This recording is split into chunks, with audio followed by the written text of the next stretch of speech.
Yo, what's up guys? I'm Ian. Welcome to part 1 of how to build yourself a DIY Surron killer, the bike. This is a 2005 Santa Cruz Chameleon. I got this bike off of Facebook Marketplace for $200. It was listed for $400. I asked the guy if I could get it for $100. He said no. He asked if I could do $200 and I said sure, that's actually a fair price. This bike already has a 20mm front axle. I can put my Surron forks on this bike. That's part of the reason I chose it. It's also a big frame, so I can put a big 72-volt battery in here. Aside from that, it's just a really cool frame and I like the geometry. It's a modular bike, meaning the dropouts are changeable. You can buy different dropouts for derailleurs or single speed or whatever. I don't know if I'm going to be running pedal assist or pegs on this yet, but we'll get into that in a little bit. I wanted to get into the reason that I decided to build this bike in the first place. See, I ride a Surron and I love it, but I know not everybody can afford to ride a Surron. This bike should have the same power, if not more than a Surron, and it should be a lot cheaper. The same power as a stock Surron, but it's way, way lighter. Being that I'm somebody that already rode mountain bikes in the past, I always wanted Surron power on my bikes, and this just seemed like a good transition for me, something else to do, as my Surron's almost completely built now. So for a 135mm dropout, most kits are 3000 watts. I wanted more, and this isn't a steel frame, so I can't stretch it. So I've been talking to vendors trying to put a kit together that suits me. So far I've come up with an 80 amp controller, which will give me about 5.7 kilowatts, so right under stock Surron's peak power. Got a 3000 watt hub motor which can handle a peak power of 6000 watts, so it'll be perfect for this and it will fit this bike. 72 volt battery, 30 amp hour. The kit will come with an upgraded throttle, but I'll be adding my Surron throttle to this one. Everything you need to build the bike that I'm building right now will be in this kit. And after I've successfully built it, I will be selling these kits on my website, iantricky.com.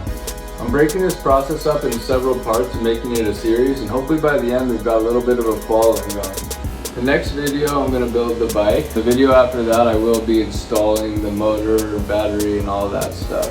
Today I'm going to show you guys the parts. So this is just kind of a quick overview of some of the parts that I already have for this bike.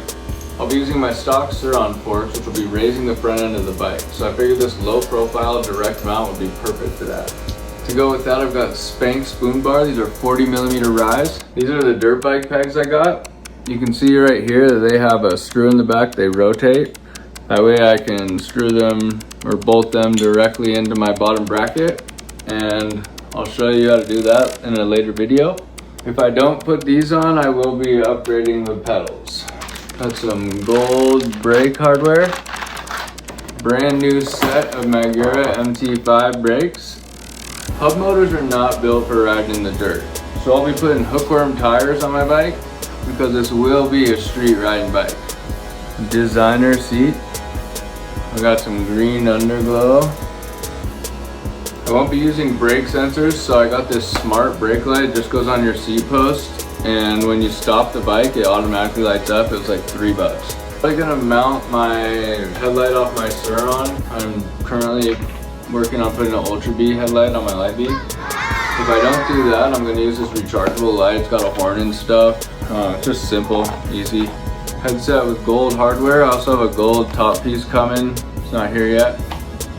This is a mud guard for the rear, but I might have this on my seat post, because I think I can stand on this and do wheelie tricks, but we'll see about that too.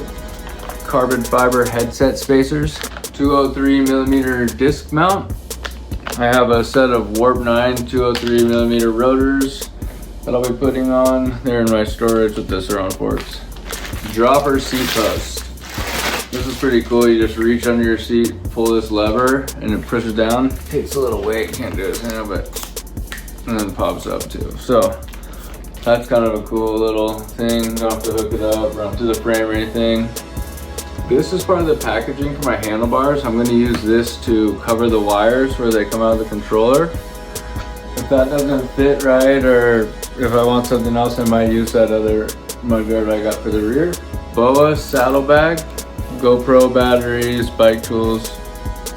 I've been a little torn between grips for this color scheme, so we'll see what I end up with when the bike comes together. I do have more parts here and I do have more parts coming, but that's what I've got here in my apartment for now. And you'll see the rest when I build the bike in my next video. As you can see, I haven't touched the bike yet. It still has a water bottle holder on it. There's no way that's going to be there when I put a battery in the frame.